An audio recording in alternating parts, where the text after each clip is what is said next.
Baik, selamat siang. Perkenalkan, kami dari tim yang akan melakukan wawancara tugas PIO kelompok yang terdiri dari saya, Ahmad Farul Rozi, 011222 126. Dan saya Over Gufran 011222 133. Baik, wawancara ini untuk mengetahui lebih jauh terkait job analysis. Langsung saja kita mulai. Pertama saya dulu, lalu akan dilanjut dengan Aufar. Baik, uh, terima kasih Saudara Aufar. Perkenalkan, saya Ahmad Farul Rozi. Di sini saya bertindak sebagai seorang dokter spesialis anak dari program S1 UPH Psikologi kelas karyawan yang akan melakukan wawancara kepada Saudara Aufar terkait job analysis untuk menganalisa terkait pekerjaan Aufar saat ini. Terima kasih kepada Pak Aufar yang sudah bersedia untuk bergabung dalam wawancara hari ini dan menjadi narasumber. Nanti wawancara ini kita singkatkan saja, mungkin hanya sekitar 10 menit, dan saya izin untuk merekam wawancara ini. Kira-kira apakah Bapak Aufar bersedia? Bersedia. Baik, oke, terima kasih. Boleh disebutkan terlebih dahulu mungkin Bapak Aufar, nama lengkapnya, dan jabatan Anda saat ini. Perkenalkan, nama lengkap saya Aufar Gufran Syahguci. Jabatan saya sekarang Business Development Representative di PT Dremco Indonesia. Baik, berapa lama sudah Bapak Aufar ada di jabatan yang sekarang? Sudah kurang lebih 5 tahun. Oke, sudah cukup lama ya. Nah, dalam menjalani jabatan yang saat ini, apakah Saudara Aufar bertanggung jawab terhadap orang tertentu atau posisi tertentu? Jika iya, kepada siapa dan mungkin bisa diceritakan? Tentunya, pastinya iya, karena saya bertanggung jawab terhadap tim dan juga atasan saya dan perusahaan saya juga. Oke, kepada siapa Bapak Aufar mempertanggungjawabkan tersebut? Apakah ada mungkin atasan langsung dan bawahan langsung? Ada atasan langsung, Bapak Yefdison, selaku direktur dari PT Dremco Indonesia. Baik, apakah Saudara Aufar memiliki anak buah dalam menjalani pekerjaan saat ini? Jika iya, kira-kira berapa jumlahnya dan dalam bentuk tim apa mungkin bisa diceritakan? Ada 4-5 orang di dalam satu tim saya. Baik, Saudara Aufar saat ini berarti sebagai seorang business development. Bisa diterangkan mungkin tugas utama dalam jabatan Saudara Aufar saat ini? Tugas utamanya itu melakukan analisa pasar, memonitor perkembangan pasar terkait kebutuhan pasar saat ini yang dapat menjadi sasaran ekspansi bisnis perusahaan juga tentunya. Riset untuk menentukan target pasar juga, terus dan memahami apa yang kita jual dan berkoordinasi dengan divisi lain untuk mengembangkan produk juga, terus menyusun dan merepresentasikan strategi perkembangan bisnis. Baik, kalau boleh Saudara Aufar urutkan terkait tugas-tugas tersebut, ada nggak sih yang tugas utama, lalu tugas tambahan? Kalau tugas utama diurutkan, ada nggak sih dari poin 1 sampai poin berikutnya sesuai dengan prioritas tugasnya? Mungkin bisa diceritakan, Saudara Aufar? Ada sih, Mas Rozi. Yang pertama itu analisa pasar, karena itu sangat penting. Terus riset, memonitor perkembangan pasar, karena kita juga harus tahu nih di luar ini sekarang lagi kayak apa gitu. Jadi kita jangan sampai ketinggalan. Terus tentunya kita harus paham betul sama produk apa yang kita jual sih. Karena kalau kita nggak tahu gimana cara jualnya. Baik, selanjutnya Saudara Aufar, saya ingin bertanya terkait wewenang. Kira-kira bisa diceritakan kepada kita mungkin apa wewenang yang Saudara Aufar punya dengan posisi Saudara Aufar saat ini?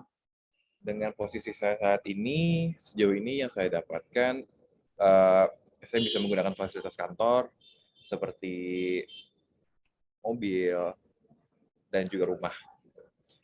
Terus saya dapat melakukan delegasi dan pembagian kerja kepada tim sesuai dengan job yang sedang diaku oleh mereka. Terus saya juga dapat menentukan jadwal pengiriman anggota tim saya ke daerah tertentu dalam rangka ekspansi bisnis. Baik. Selanjutnya kembali kepada tugas. Tugas Saudara Alvar tadi ada tugas utama ya sama ada tugas tambahan. Tadi kita sudah mendengarkan juga urutan prioritasnya. Bisa diceritakan mungkin indikator keberhasilan tertentu yang mungkin sebagai indikator buat kita ada gambaran nih hitam di atas putihnya apa sih yang dikatakan bahwa oh tugas ini tercapai, tugas ini baik. Mungkin bisa diceritakan Saudara Alvar? Oke, mungkin kalau yang untuk analisa pasar itu kita dapat melakukan presentasi analisa pasar di depan Dewan Direksi minimal 3 kali sebulan. Terus selanjutnya ada memonitor perkembangan pasar terkait kebutuhan pasar saat ini.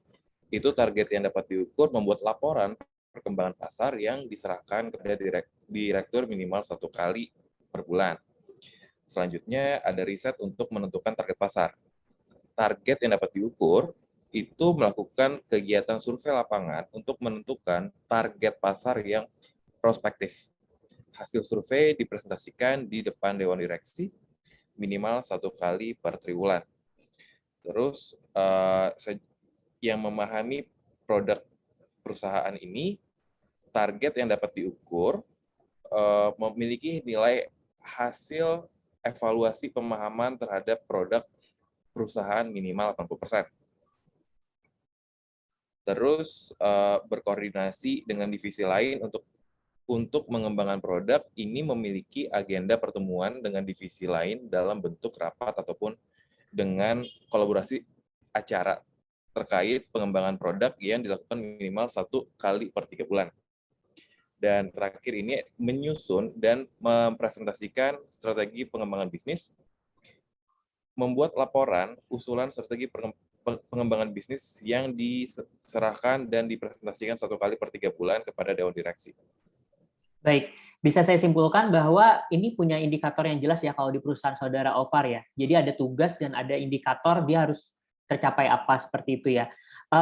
Lalu Saudara Alvar terkait tanggung jawab, apakah ketika Saudara Alvar dikasih tanggung jawab terhadap pekerjaannya ini ada pengawasan dari perusahaannya? Kalau ada dalam bentuk seperti apa ya? Tentunya ada sih, Mas Rosi. Seperti melakukan riset, terus komunikasi juga, dan segala macam usaha terkait pengembangan strategi bisnis dengan tujuan ekspansi bisnis perusahaan PT Dramco Indonesia ke lingkup yang lebih maju dan luas. Baik. Lalu ada syarat-syarat tertentu ya, Saudara Alvar, untuk bisa memegang jabatan ini? Tentunya ada sih ya, Mas Rozi ya. Yang pertama itu kita harus memiliki background pendidikan minimal 1, seenggaknya di bidang ekonomi atau administrasi bisnis dari kampus yang akreditasinya minimal B. Gitu. Terus memiliki pengalaman bekerja di bidang development yang tadinya saya juga ikut manajemen trainee dulu baru bisa sampai ada di sini. Jadi nggak langsung ada di sini gitu. Terus juga harus sering ikut kursus juga, pelatihan-pelatihan yang terkait akan pertambangan. Jadi biar kita nggak buta-buta banget akan ini gitu.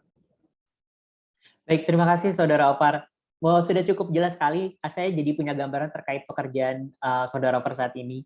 Kira-kira Saudara Alvar, apakah ada hal-hal lain terkait pekerjaan Saudara Alvar yang mungkin bisa dibagikan ke kita atau yang perlu kita tahu yang mungkin belum tersampaikan? Sepertinya sudah tersampaikan semua ya, Mas Rozi ya. Baik, kalau begitu saya ucapkan terima kasih kembali. Terima kasih sekali lagi kepada Saudara Alvar yang sudah meluangkan waktunya untuk bisa kita interview. Dan mungkin selanjutnya kita akan bergantian wawancara. Selanjutnya akan wawancara oleh Alvar kepada saya. Silakan Alvar. Kalau yang record ya. Halo, selamat siang Mas Rozi. Selamat siang Alvar. Perkenalkan, saya Alvar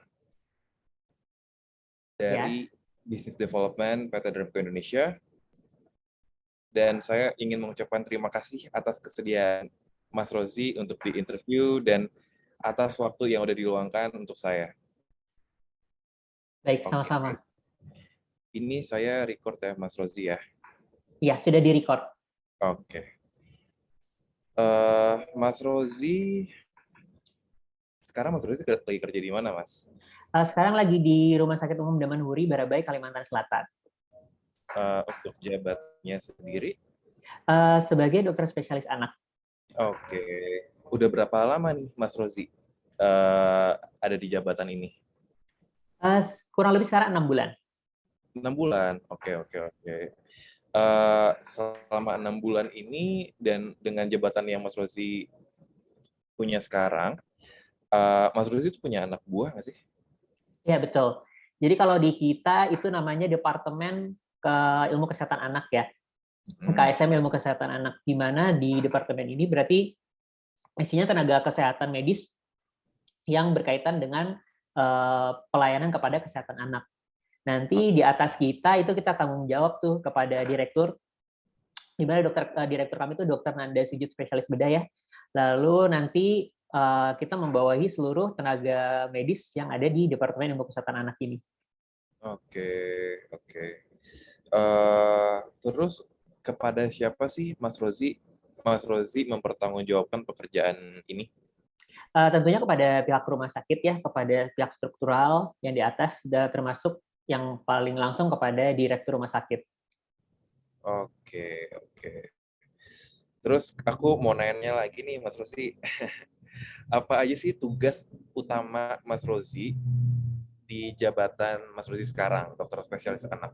Oke, jadi kalau tugas utama tentunya adalah memberikan pelayanan medis sesuai bidang keilmuan dokter spesialis anak ya.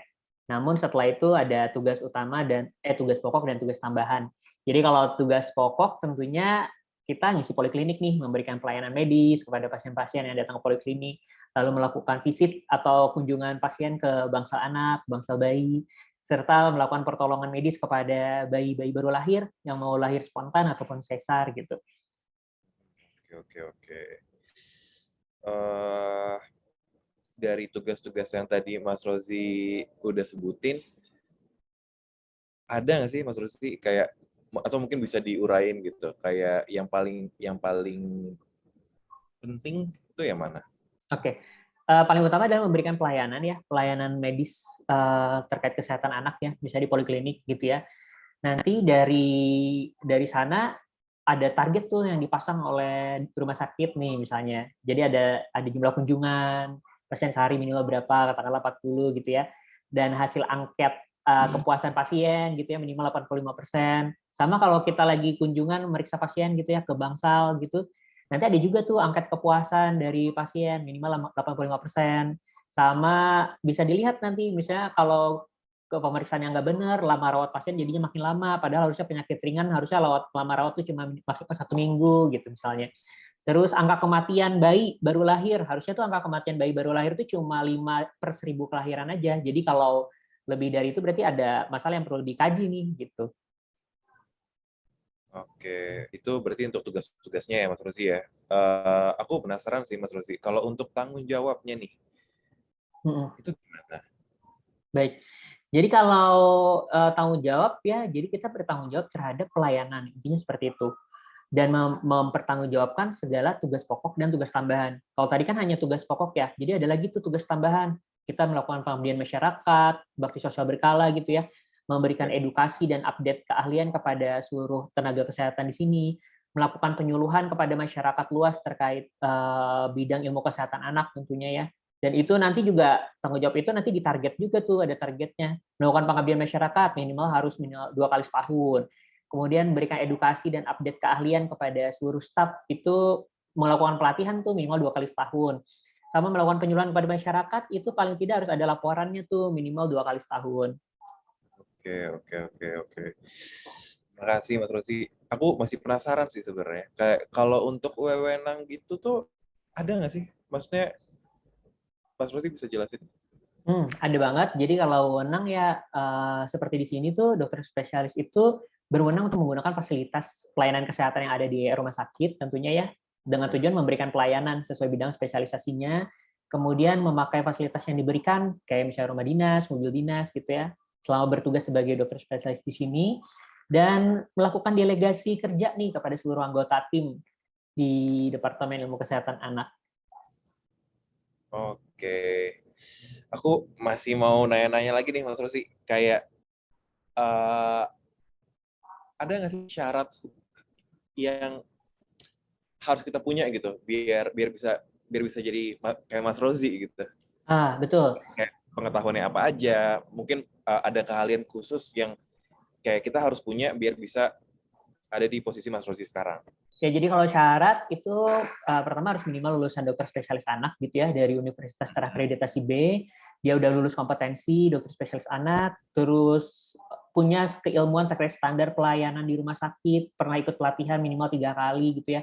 Lalu punya keilmuan terkait promosi kesehatan dan upaya preventif, dia pernah ikut pelatihan terkait hal itu juga minimal 3 kali. Sama tentu ada skill ya, skill itu kayak keahlian yang harus dipunyai. Apa saja dia harus punya skill sesuai standar kompetensi dokter spesialis anak tentunya. Jadi skill khusus itu contohnya dia punya bisa membuat fungsi, punya pemeriksaan fisik yang terstandar baik, dan skill lainnya sesuai buku standar kompetensi dokter spesialis anak. Dia juga harus punya skill berkomunikasi kepada pasien, rekan kerja, dan punya time management yang baik. Dan tentunya kayak berorganisasi, membangun tim, melakukan upgrading kemampuan rekan tim, punya etika yang baik, etos kerja yang baik, serta dapat beradaptasi, itu juga harus dipunyai. Iya, iya, iya. Itu penting sih ya, Mas Rosi ya. Oke, aku udah tahu banyak nih tentang tentang ini, dan menurut aku ya aku udah cukup sih. Ada lagi yang Mas Rosi mau tambahin? Sudah cukup sepertinya. Udah cukup ya. Oke, terima kasih ya Mas Rosi atas waktunya. Baik, sama-sama. Terima kasih, Ovar.